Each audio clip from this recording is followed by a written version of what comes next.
This is the final installment of our top returning Bulldogs series from UGAsports.com. It's been a summer-long series where we go through and talk about all of the players that, according to PFF grades in 2021, were Georgia's best players. That list is now running at the bottom of the screen. We've told you for weeks, number one was going to be Brock Bowers. You probably knew in your heart it was going to be Brock Bowers, but now it's time to see why that was the case and really just revel in the glory of what this guy did as a true freshman. That's Brent Rollins. I'm Dane Young. We co-host Film Don't Lie at UGAsports.com, which is right around the corner. So what happens? You watch a Georgia Bulldogs football game. Preferably, you're doing the watch-along show that we offer for you. Sometimes Brent is hanging out there. I'm there most of the time. Coach Donnan's with us. Roddy's there. And what we do, we watch Georgia's football game. The next day, typically on UGAsports.com. Sometimes if it's multiple parts, it bleeds into Monday. We do a thing called Film Don't Lie. And we go through, here's the things we saw on film. Here's some things you maybe didn't see. It's one of our favorite segments that we do. It's grown. We've become good friends, good partners through that series. Anywho, in the summertime, we do stuff like this, top returning Bulldogs. But Brent, these are not our rankings. This is what Pro Football Focus thinks. Although on this particular thing, I think we agree Brock Bowers is darn good. Yes, and I think this is one where probably the list, if you started the list with number one, you would pick him first. Like, see, it's him or Carter. Jalen Carter's right there with me. I get it both ways. Well, okay, if you went one offense, one defense, he's first on offense. Sure. And, he had a season for the ages. He just did. It's unreal what he was able to do as an 18-year-old, because he didn't turn 19 until December, by the way. After the SEC championship game is when he turned 19. Whew. So 18-year-old, basically the entire season, and just out of nowhere, absolute just freak show. Like, he's unreal. He has a lot less hair than that picture right there now. But he does. He's unbelievable as an athlete. He joined the Buzzcut Boys, I believe. That was the tight ends that started that. And it's grown back a little bit, but it's not what it is in this photo from high school. Napa, California, 6'4", 220 pounds. A bit of a mystery, I would say, for most Georgia fans, in part because COVID-19 canceled his senior year of high school. So he did not have senior season high school tape. I guess it didn't cancel high school, but it canceled his football season. And so all he did was work out. And he couldn't come to campus. He couldn't do all the traveling that players would normally do. So he ran up hills, and he sent videos of him running up hills to Kirby Smart and to Todd Hartley, and wound up a Bulldog. And, there was at some point heading into last season, I think in spring, Coach Donnan really started talking about it. Was the first that I heard, said this guy Bowers. And then it kind of rose and elevated from there, and then turned into what we'll see against Clemson and beyond. But like you said, I don't think anyone going into last September thought that this guy would become what he is. No, and missing the senior tape was a big deal, I think. And obviously, if you did a re-rank already of that class, he's completely different from a re-rank standpoint. But I heard the same thing in the spring. And the thing that kept popping up with comments to me and conversations that I have with folks as it relates to Georgia football is elite speed. Game-changing speed. Like, not just, hey, he's a fast guy. Just next-level game-changing speed. And that, to me, was the biggest thing that you saw early in the season. Like, you knew how, coming in, hey, he's 6'4", hey, he weighs this. But the level of athleticism and speed, that's what is the big separator for him. The only measurement change from his high school rivals that you saw, and then now Georgia Dogs, the official listing, is 10 pounds. Both had him listed at 6'4", 220 from his high school senior profile with Rivals.com, 230 with Georgia Dogs. From what I've seen, at least from a couple of practices, I think that's pretty true with him. Although I will say, when he's beside Darnell Washington, like most other mortals, looks a little smaller than you think in person, but I think that's because of the size of the players in that particular room. He holds his own. Yes, but it's Darnell and then Arik, like Delp's a legit 6'6". Like, it was John Fitzpatrick last year, yeah, who's a legit 6'7", ginormous human. So he's the little guy in that room, but definitely not in terms of the production and then as a player. Well, and little guy, again, in most rooms, he would be one of the biggest and tallest people there. But we're talking massive football players at Georgia's caliber in the SEC. Just a different scenario. Let's go ahead and get to it because we have a lot of plays from Brock Bowers.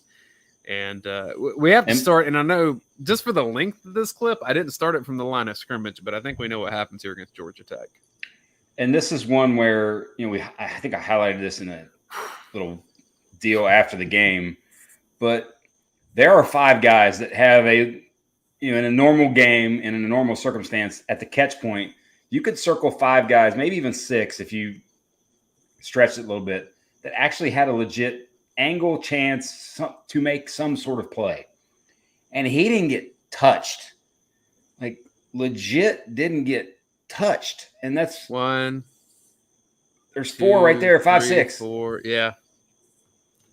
And that's the game-changing kind of speed that you saw from him. And what's amazing, even in the game, earlier in the game, he actually caught the same play. And what's going to be great is you've got Darnell working over the middle, clearing, and then Bowers kind of having the option to work to the middle of the field or work to the outside, depending on the coverage. And earlier in the game, it was just a 12-yard completion. They made the tackle. Same sort of thing. They gave him just a little bit more space and just Gandhi. The speed is obvious, but I think what complements the speed so well, he just has like such innate vision of where to shift his weight at the right time in a way that doesn't impede his speed. So like, yeah, I know sees this. How can you miss this lane? I get that.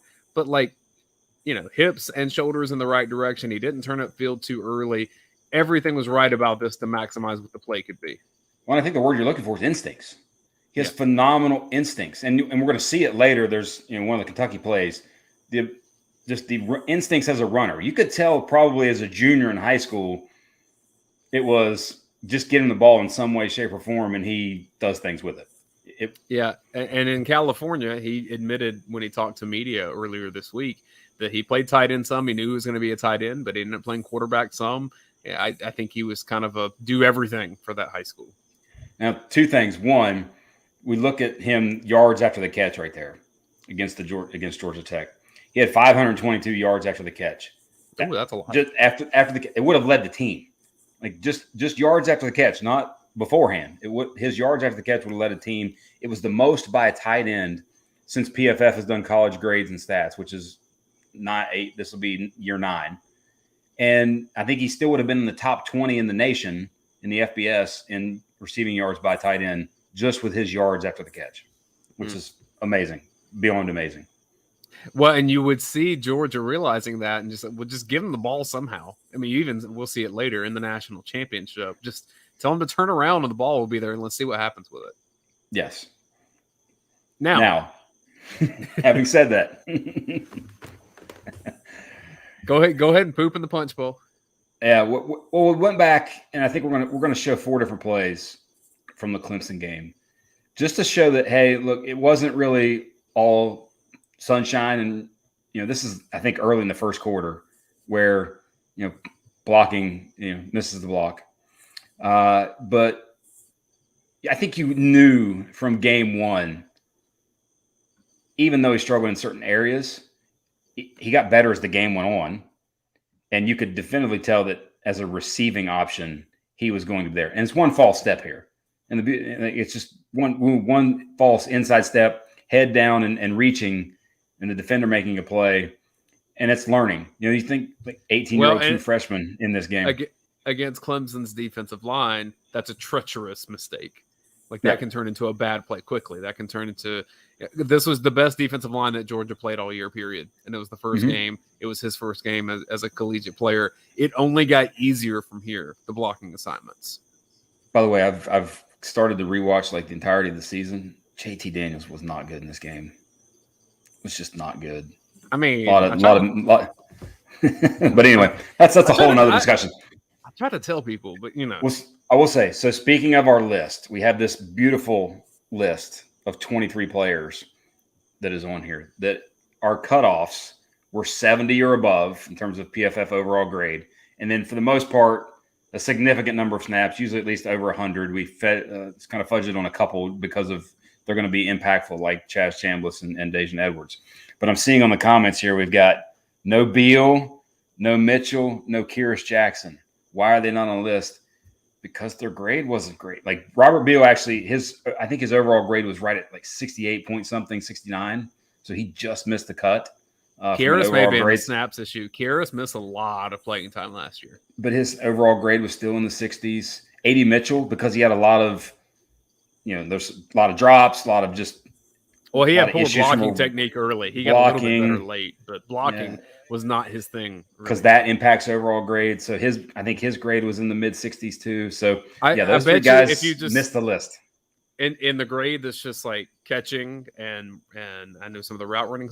I bet you catching ability for A.D. Mitchell was graded much higher, but it's the other aspects of the game that make a complete wide receiver that he wasn't as high as. That's my assumption. Yes. But anyway, I saw those comments and had to address that. But anyway, get back to Bowers because let's do that. He's too much fun. Let's do it. Early on, like he's just a target. Gets open. This play to me is, and he mentioned this, that like as they're getting set to go play Clemson, they're like in the tunnel, we're in the locker room, and I think he said Todd Hartley said, We're going to be coming to you. We're using you. And he was like, all right, here we go. This is kind of one of those like early in the season, early in the game, just a timing pass. Let's see what happens. And he was great with these, like immediately. Well, and the biggest thing you want to see is the natural ability to catch the ball and use his hands. He's not it's hitting my shoulder and I'm kind of tucking it in. He's just a natural hands catcher. And that's to be an elite at that position, you have to be someone who uses your hands in a great way. You can't just use your body and block people out and catch the ball in and around your chest. Great usage of the hands. As a freshman, now you correct me if I'm wrong, coaching better than I do, but he's likely counting his steps and yardage before he makes his turn because like in a lot of cases, as you get older, you can play more on field, right? But I would think as a freshman, he's doing this really precise and technical rather than let me assess what the defense is and then make my cut after that. Yes, and also based on how the defense is lined up. Yeah. And I think this was a third down, if I'm not mistaken. I think it's got to get to the sticks. It's certain, that kind of thing. But yes, they went to him early. They went to him often in this game. Now, yardage part of it, not so much. But again, natural hands catcher. Guy just kind of makes the tackle, but still bounces off a little bit. This is one I thought was a bit of a dangerous throw. Yes. But it worked out. Scalzi almost got a hand on it. But, think about true freshman, 18 years old, missed his entire, hadn't played the actual game of football in a while, when it truly mattered. 6 receptions on 6 targets. What was it, like 40-something yards, 45 yards in the game. I mentioned his vision and after he catches the ball. But even in his route running, you'll see he's really clean about getting through some traffic. You'll see it more later. But even just to make sure he gets to the spot he needs to get to over here, like he does a good job on this play of making sure he does that without being impeded. Yep. Because there's 2 guys right there he has to kind of work through to get to his open spot. Now, were either of them covering him hard or necessarily trying to impede him personally? Not necessarily, but football's kind of messy sometimes, and he handled that well. Yeah, and he did. And he's a phenomenal player. We're not going to be able to say it enough. But what's amazing is even in this first game, he got better as the game went on. And this is a play where he's blocking, comes back on some split zone action. Right there, boom. Now Zamir makes the play on this because Van Pran got a little whip by Skalski.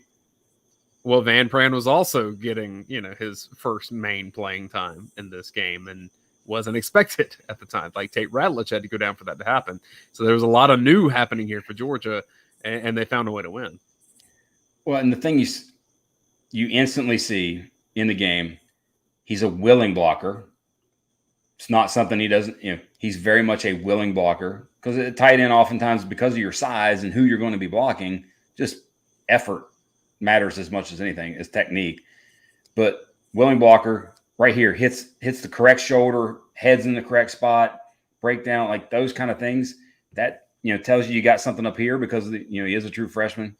And would it shock you if I told you that his run block grade was actually better than Darnell Washington's at the end of the season. Yeah, it would. It was. Darnell 74.1 that you see on the screen. Darnell's was like 72 and something. Now, Darnell had a lot more actual run blocking, I think, or actually not a lot more, but a little bit less to work with from a snap count.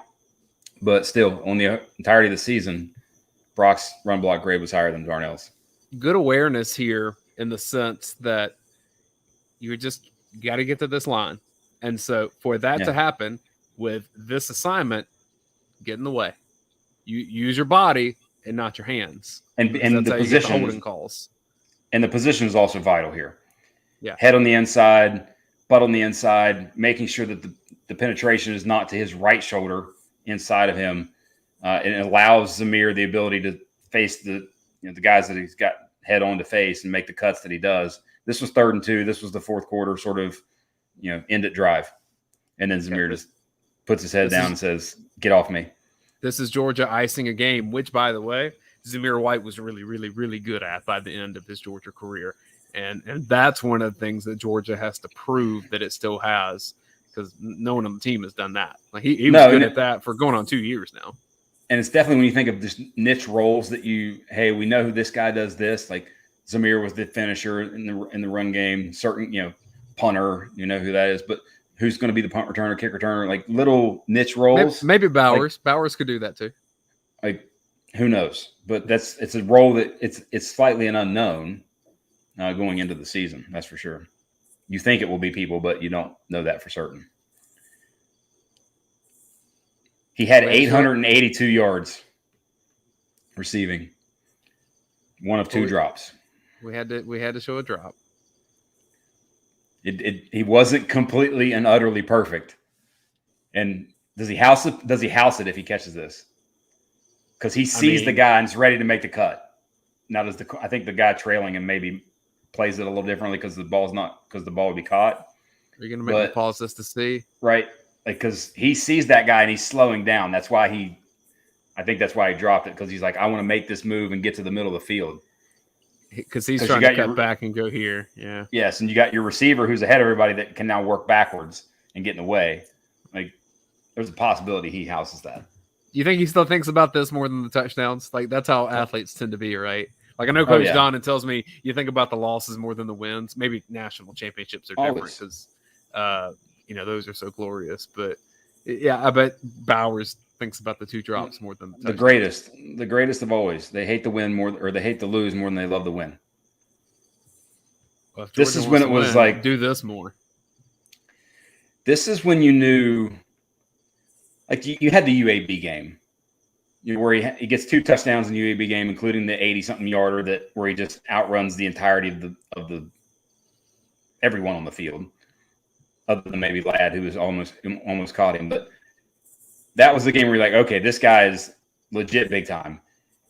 This play in this game where it's like, okay, anything's possible now. And if you're a defensive coordinator, all right, he can beat me deep with the speed. He can beat me in the possession game underneath. And he's going to occasionally get a jet sweep and run it. I think at one point I looked, through the PFF database to see how many tight end jet sweeps were run over the season. I'm pretty sure it was single digits. So this is my point on this. Just imagine other good Georgia tight ends, what the vent would say, what the dog vent at UGAsports.com would say. If they got a jet sweep, even go to last year's roster. If I said, hey guys, Todd Monken's about to call a jet sweep to John Fitzpatrick. Or 2017, hey guys, Charlie Warner is going to get a jet sweep here in the red zone. Or if I go even back to Arthur Lynch in the Rick Day, hey, he's about to get a jet sweep. Do you know how crazy people would go? Yeah, well, maybe that one may have had a little bit more. He's maybe a little bit different, but still, he's not this. Just like the history, I mean, now I want to see Darnell get one and just see what happens. But like the fact that you have a tight end that can look this elusive, this fast, this quick, this everything on a jet sweep.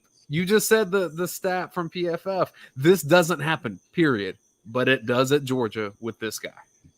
Yep. And at this point, like I said, you knew anything was possible with him. Well, and especially I mentioned Fitzpatrick. He's the lead blocker here. Yeah, and does a phenomenal job of it. Burton, okay, good enough. That part of his game, by the way, won't be missed. Ooh. He got better at it. I'm not going to trash him too hard. He improved a lot from first to end. We'll see what he does at Alabama. I don't think it'll be blocking. More about No, not a lot. And this is unreal. This was early in the third quarter, the one that got called back because of the hold or block on the back or whatever they call it on Shafer right there. But this is just flick it 2 yards and let him go be insane. And this is the instincts part that I mentioned earlier. Right there. The ability to just lift that leg and lean a little bit, the body control, because that's not happening right in front of him where he's making a cut, where it's an obvious thing. That's in his periphery. And he doesn't lose speed at all. Like, that's next level. It's beyond next level.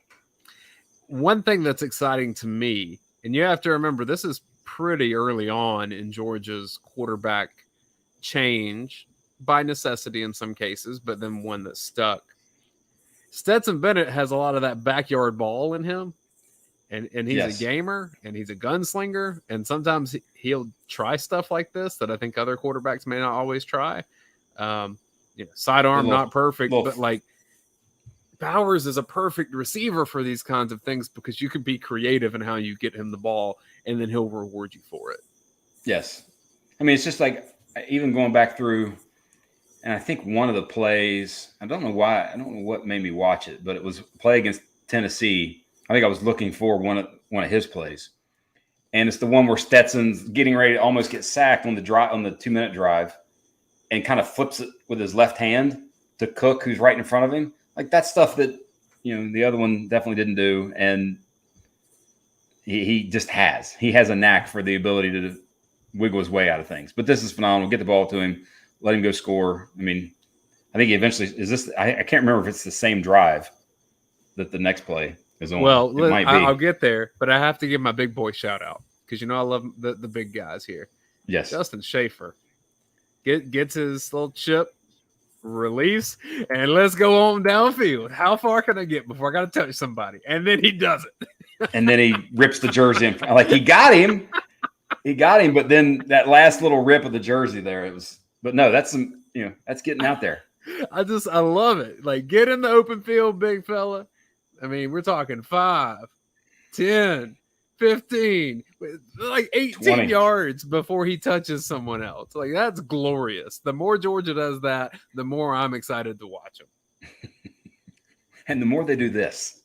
All right, yeah, the more they do this too. But this is not quite as, I mean, it's impressive. Don't get me wrong. But, like, be a little more impressive if Justin Shafer was streaking down the field to watch it too. Contested catch situations, 8 of 13. I think he was second on the team in terms of contested catch percentage. Ladd was 4 or 5, 80%.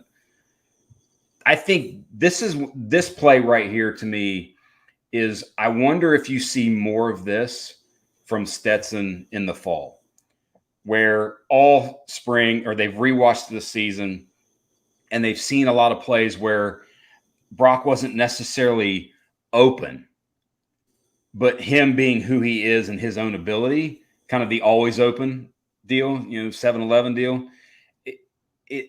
Do you throw the ball up? Do you take some more chances? Because, like, there was a play in the national championship where Stetson was very conservative with the ball, but Brock, to me, it was one where Brock on a safety. Like, if you get Brock on a safety, throw it up. Just throw it up and let him go dunk on people. I can tell you from West Virginia because when you do the always open, you go 7-11, and it's definitely Waffle House, man. Yes, like, very true. I covered a player one time, and this was indoor league football in Columbus, Georgia. He had sleeves, like the Allen Iverson style sleeves that were Waffle House sleeves. And we went up and asked him, was like, why do you wear those when you play football? And he said, because I'm always open. That's phenomenal. Brock Bowers here, again, I want you to watch how he slips by the edge here because it can be a chip that a lot of tight ends can get thrown off by that. And then he streaks up here. The other thing I want you to watch, and you, again, quarterbacks better than I do, but Stetson kind of loads up and then resets and then lets it go. Like he sees this happening, but like this is a money throw. But interesting to me how he kind of has to re-engage the throw. You'll see what I mean here. It's a little hitch there, boom. And I think that's probably a timing thing, or maybe he saw something else. That and where the ball had to be. A lot of it's probably where as opposed to I'm going to hit him 2 yards off the sideline to now I got to hit the ball right at the edge. And all the behind the view of this play is phenomenal because the ball drops almost right that far from the white line, kind of perfect where it needed to be. And Brock just goes up and snags it. Stetson had 5 or 6 of those kind of throws through the year where it was just like, hey, look, if y'all still think that this guy can't be an accurate thrower, like I get he makes mistakes too, and I get he can be reckless, and I get things happen. But if you can watch that and not think that he can, like, think that there are throws, especially down the field, like I don't know what to tell you because between that and then there was one at Florida I think we watched a couple episodes ago that like NFL throws, period, like that is an NFL touchdown. And again, it's about consistency. A lot of players can hit NFL throws, but can they do it without making mistakes in other parts of the game? And I get that that's a piece of the discussion. This is not a Stetson show. This is a Bowers show, so I'm getting back to him. And speaking of the throw here on this play, though, this one that Kirby talked about a little recently, I saw an interview he did. I don't know if it was with us or with the media or like the SEC media thing, but just the flick here from Stetson when Bowers is engaged with the LB, hadn't even turned his head around. I'll pause it. Right. Stetson, let's go right there. Like, that's anticipation. The ability to throw with anticipation like this with the touch passes. He's just as good as anyone doing that. And this is phenomenal from Bowers, by the way, because his head comes around and the ball's there. And he's got to adjust and go get it. I'll see if I can pause it when his head turns around. All right, so he turns there.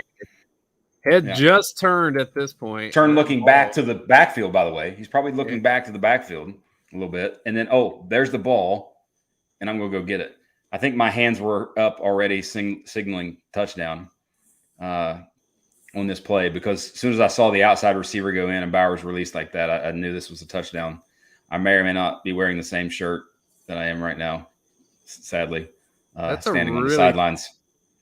That's a really tough catch. Do you see yourself on the sidelines?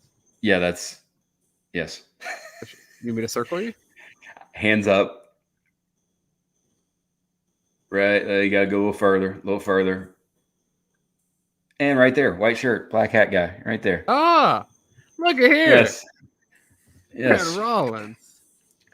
That would be friend of the show, Mr. Jeff Foxworthy to my left, and a bunch of kids that we coach and all that. This was the one game I actually legit went to and was hanging out on the sideline for. First time in a long time. Look at you. Frame that. You should get a photo. Someone took a photo of you. Yes, 100%. Multiple people have sent it to me. Okay. Thank you to them that have. Do you have it framed in your home? No. No. Well, I can tell you where I was, and it wasn't in Sanford Stadium. I was doing the watch-along show. I had a similar reaction, and it wasn't arms in the air. It was more like jaw on the ground. Of like, how did he see that? And the catch, like the theme with all of this you see is the ability for him to extend and use his hands and be insanely strong at the catch point, and he's phenomenal. Also, like, show out Todd Monken because I think there's like 3 touchdowns on this play. McConkey's cut may have been a touchdown too. Yeah, if the ball's not heading to Bowers by that point. Just saying. Yeah. Who knows? Let's move on to the Tennessee game because he roasted them too. Yes, and this is one where how much we talk about this formation. And the ability to do this out of this formation just makes it beyond next level.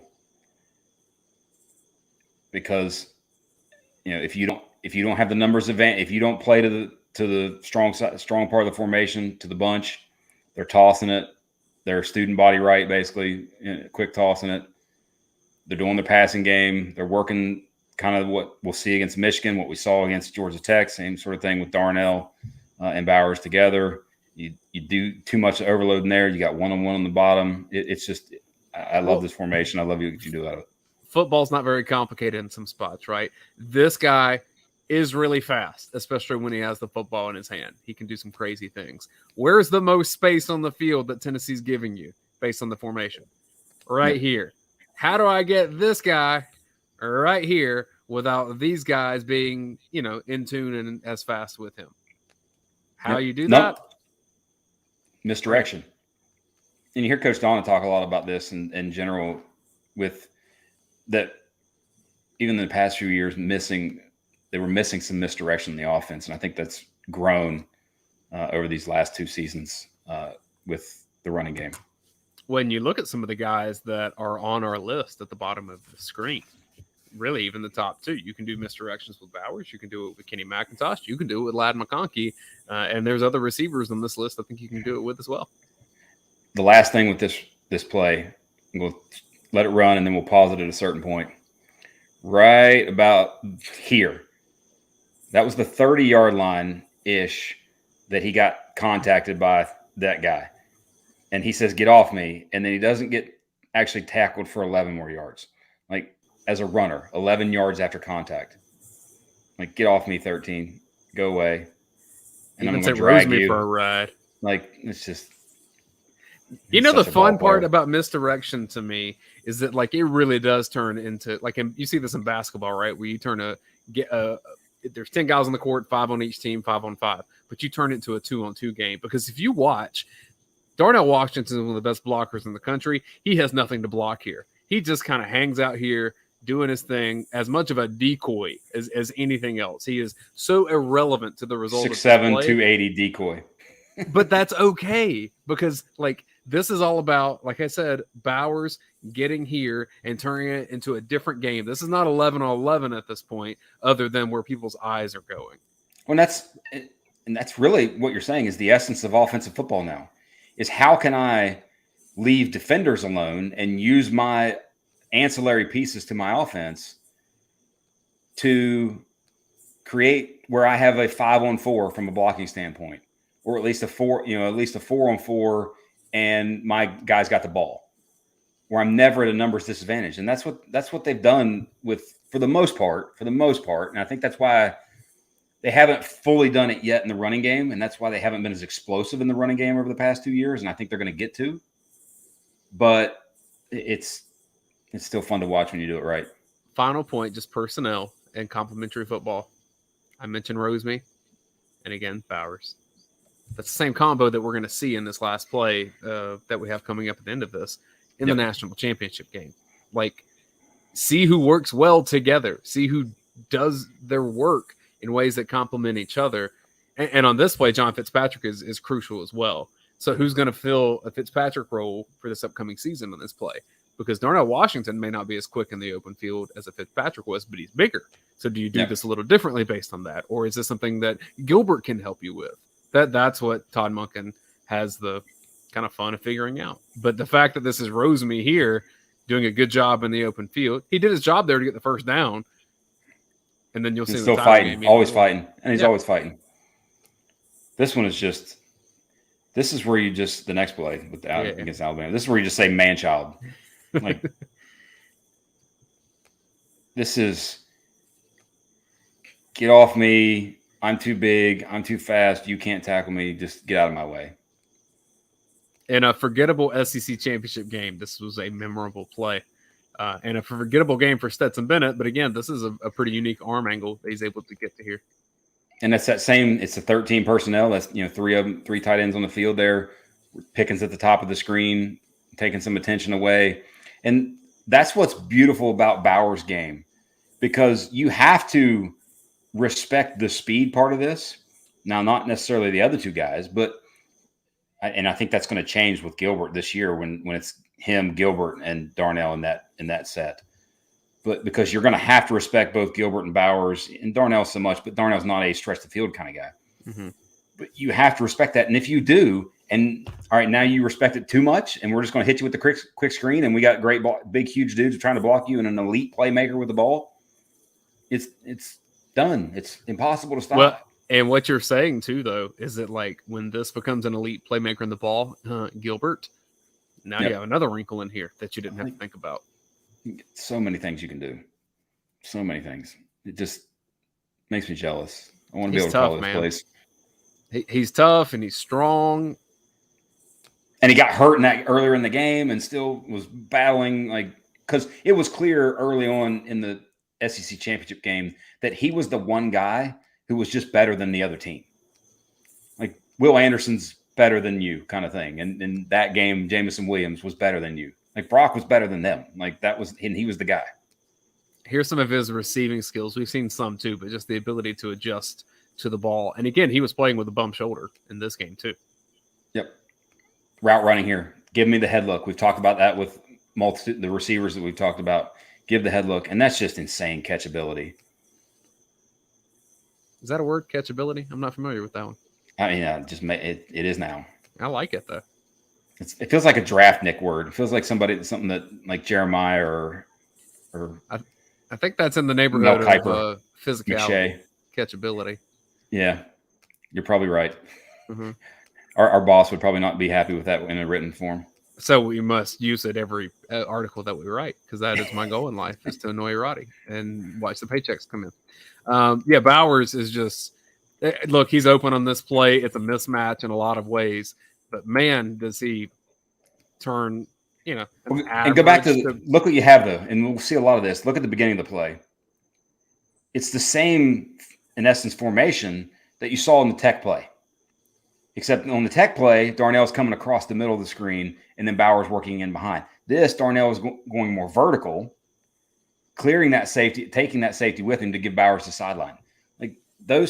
That is, and I think I've sort of read this as well, but it's something that I've talked about and we've talked about on here. But when the evolution of Georgia's offense, having tight ends that are receiving threats and having more than one on the field where you can still be a physical downhill running team if you want to be, if the numbers or the matchup says so, combined with the ability to go down the field and be explosive in the passing game with these guys, that's what sets their offense apart from any in the country. Them and Utah are basically the only two teams that can even think about doing this in terms of having multitudes of tight ends on the field all the time. And you think about how will defenses adjust to stop Bowers, knowing all the tape that there is on him now. Does a safety here shade out this way if everything else is close to the same on this play? Well, then you have Darnell Washington at the height of LeBron James with no top safety on the backer. Here. So all you're going to do as quarterback is just throw it high. Or, as you're saying, let's say, and maybe you're right that ends up being Gilbert and you have over the top for a more speedy guy. But I'm even thinking, well, what if this turns into Gilbert and you give me an inside linebacker on him? Then the safety has to decide, what am I going to do? Protect over the top or am I going to, the combinations get really fun to work with here. I'm just saying, I don't think that Bowers is going to find himself with that much space by himself as much this season. Not to say this because he's a worse player. If anything, he'll be just as good at, if not better, like more experience. I just think teams are going to have to key in on him more and other people will benefit from it. Yeah. They're going to say, we know this guy can do, and from especially because of the big playability, because of the ability for him to just get it and take it 60 or 70. They're going to make you work all right, we're going to tackle the other guy and give you the 20-yard gain, but we're not going to give you the 60-yard gain kind of thing. And this is the touchdown in the national championship. We all know the play, but I chose this angle. There were multiple ones you can do, obviously, because I thought Bowers was most featured in his play on here. And he even said in his media session this week that as Stetson Bennett threw this ball, it felt like it stayed in the air forever because it was a short pass, but it had to be lofted high. It felt that way watching it. It felt like the ball, get there, ball. Great job. And I don't know what it is about Bowers, and maybe it's his posture when he catches it, but he gets north and south and is violent so quick because when he gets his shoulders parallel to an end zone, it's almost like there's nothing that can get in his way. Very much so. And what I'm talking about, here's Rosemy doing the job here. Doing work. And I tweeted this the other day, but it's one where the parallels of Georgia's season, that even last year, where you had the season last year, 2020 year, so 2 years ago, I guess now, but you start the season and end the season with a safety. Like last year, you start the season with a pick six touchdown, end it with a pick six touchdown. Well, also, I completely forgot this because just going back and rewatching the games, Bowers caught the first play of the season. The first play of the season against Clemson was a bootleg, and JT dumped it down to Bowers. So first reception of the season, last offensive play of the season, Bowers receptions. Like that's very telling of a national championship season, because he was the difference. He was legit the difference in the team that made them, and his ability to be an explosive player from his position. It took their offense to a whole nother level. It took everything that they do, that plus I think Stetson taking over, because Stetson's identity and Stetson's game meshed with a power football / play action game more so than Daniel's. It all fell in line. But Bowers is the biggest reason, for as big a reason as any for that. So much credit goes to Todd Hartley for recruiting him, which Kirby Smart also involved in that, obviously. I don't think a lot of people in the South knew who Brock Bowers was in recruiting, or at least definitely not to the extent that they do now. Like, he's completely changed his whole life with this past season. Even if he never played another down of football, he's a legend in the state of Georgia forevermore. Yes. Then you also have to say Todd Monken saw what he had and he used it. Because I think there are a lot of coaches out there that you think as a true freshman, can they go into Clemson and handle it? Like, is it worth it to try? He's like, yeah, go. Like, that's a very NFL mentality. I don't care if you're a rookie, you're our guy. Let's go. Well, and you watched him in the first game, and then some of the stuff he did early in the season. You know they're seeing that stuff at practice and being like, he's a player. 19's a player. All right, we got to get the ball to 19. You know, that kind of stuff. You know, coach talk all the time that you hear them. Let's catch up. I've been watching Hard Knocks, so. Of course you have. So all the dancing involved. Alan's been watching. He gives us a go Dogs. Chip on my shoulder's been watching. Foster Moss, man. Foster, you're supportive of everything we do. Like, you're on all these lives and bringing some good comments and questions. And I love when Foster Moss pops up. Like, I get really positive vibes because, like, I never see negative commenting or stuff like that. Just good dog fan. Same with Rhett Womack. Always bringing in some good questions. Wallace Smith, just saying what's up. Brock Bowers, that's what's up. Yes. Question about Daijun Edwards. You can go back, Rhett, in our series and see Daijun Edwards involved here. We talked about Robert Beal a little bit earlier. About why he wasn't on this particular list. The comment of the season, or the comment there at the end. P. Rich, first. Let me get there. I'm scrolling. Okay. you see more than I do because I went up toward the top of this. Let's see. Yeah, there you go. Great. Yeah. Lionel, by the way. Shout out to Lionel. Did I miss Lionel? A little bit. There we go. Beautiful. I love the name Lionel. Like, people the name Lionel, I just think of him as kind of cool. Maybe it's Lionel Richie. Seems kind of cool. Yeah. Lucky Man says, great show. Can't wait for the run it back to begin. That's what George is trying to do. We'll see. I think the schedule lines up really well for it. And Michael Lindsay over on Facebook. You can watch there as well. Thanks for checking us out, Michael. This has been a really fun series to do. I think frankly, Brent, I was telling you before we got started, because Brock Bowers did not play spring football, and because we haven't seen him play football since January, other than a couple little practice snippets that media has been able to go to, I kind of forgot how good he was, if that's possible. Like, obviously I know he's great, but like, time is a thief in that way where, you know, if you don't see it for a while, you kind of forget about it, and you hear all the hype of these other guys and how Darnell Washington's being so great in the fall. Yeah. And I think that's true. And Gilbert in the spring game, like that kind of stuff. I had just forgotten in my head, like, wow, this guy was fantastic. And so this series has been really good for me to kind of reassess with some time away from the season, because we do invest a lot of time during the season, and we probably have blind spots after a while. I was that way with William Poole. I was like, how in the world do you play this guy in the title game? And he goes out and makes a couple of game-changing national championship winning plays. Like, that's a big deal. Mm-hmm. And it kind of I had to reform my opinion of what I thought of this guy, which frankly, that's a lesson I need to have is like, hey, they're all teenagers. And so like they can be good and bad at the same time, and it can be interchangeable and can happen play after play. Just because, there's an interception thrown here doesn't mean there can't be a touchdown thrown there. So I'm trying not to be as like harsh one way or the other because they are, kids in a lot of ways. So maybe I'm getting soft as I grow old and, cut my hair short. So Mr. William Gleaton asked a great question, because now you've kind of mentioned this already, and I actually 100% agree. He's going to be a better player. He like experience, the little things, the little details, but his numbers, I just don't see a world unless it becomes an open up game and, maybe the defense is massively regressed and, stuff happens on that side of the ball that you can't even fathom, that Georgia's having to throw the ball more and do things like that. But I just, because of the depth of playmakers they have, like I wrote the predictions column about 2 or 3 weeks ago, one of which, by the way, has already been destroyed because I predicted Arian Smith would play double-digit games. I think I called you on that at the time via text. I'm like, oh. Yeah, I was just, I tried to power positive think that one.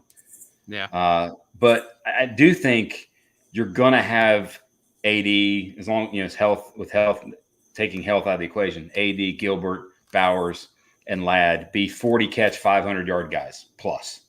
Mm-hmm. And that distribution, if they have those 4 guys with those kind of numbers, that's insane. They're going to be insane from a passing game standpoint. William Gleaton says, I see them doubling him over the top a lot. It's going to be a little complicated in the sense that, like, I would say latter part of the season, you saw them just getting the ball to Brock at the line of scrimmage and telling him to go. Yeah. Like, yeah, he did some stuff down the field, but there was probably more of that in the middle of the season, at least anecdotally from pulling the tape on this. I think what is likely, though, is that he will draw more attention. Chips, if nothing else, but like maybe even 2 guys on a lot of plays.